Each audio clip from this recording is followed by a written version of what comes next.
To our channel crop topic Kalyan. ఇప్పటి నుంచి ఎదురు చూస్తున్న మన 250 మేల్ చిక్స్ సొనాలి బీడ్ వచ్చాయి అనమాట. అదిగో ఉంది ప్యాకింగ్ దాంట్లో వచ్చాయి. చిక్స్ మనం తెచ్చి తాగానే బెల్లం నీళ్ళు పెట్టుకున్నాం. బెల్లం నీళ్ళు దేనికోసం అంటే ఏదైనా చిక్ ఇన్యాక్టివ్ ఉన్నా డిహైడ్రేట్ అయిపోయినా ఇవి వెంటనే యాక్టివ్ చేస్తాయి అనమాట. సో పిల్లలు తాగానే మనం ఎప్పుడైనా సరే బెల్లం నీళ్ళు పెట్టుకోవాలి. అదే విధంగా మీకు పార్ట్ 1 లో ఉన్న బ్రూడింగ్ సెటప్ కోసం చెప్పాం కదా, దాని లింక్ అనేది డిస్క్రిప్షన్ లో ఉంటుంది, వెళ్ళి చూడొచ్చు. ఇది పార్ట్ 2 అనమాట. దీంట్లో మీకు కార్డ్బోర్డ్ స్ట్రక్చర్ ఎందుకు వేసుకున్నా ఇవన్నీ క్లియర్ గా చెప్తాను.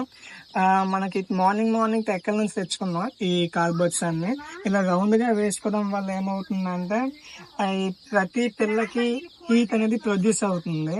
ఈ టైంలో పిల్లలకి హీట్ అనేది చాలా ఇంపార్టెంట్ అనమాట. అదే విధంగా ఈ కార్బన్ స్ట్రక్చర్ రౌండ్ గా ఉండడం వల్ల పిల్లలు అనేవి ఒకవేళ దేనికైనా హీట్ తగలకపోతే మధ్యకి వచ్చి ఆ విధంగా అక్కడ హీట్ కోసం వెయిట్ చేస్తాయి.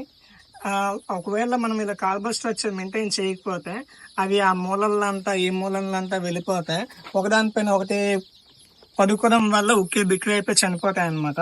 సో దానికోసమనే బ్రూడింగ్ సెటప్ అనేది చాలా ఇంపార్టెంట్. చూసుకోండి, ముఖ్యంగా ఈ పాతకాలం బల్బ్స్ అని ఉన్నాయి కదా, హీట్ ప్రొడ్యూస్ చేసే బల్బ్స్ 100 వోల్ట్ బల్బ్స్ అనమాట. ఇవి మెయింటైన్ చేసుకోవాలి బ్రూడింగ్ సెటప్ కోసం. చిక్స్ కండిషన్ మళ్ళీ నెక్స్ట్ వీడియోలో చెప్తాను. Thanks for watching our video. Do subscribe.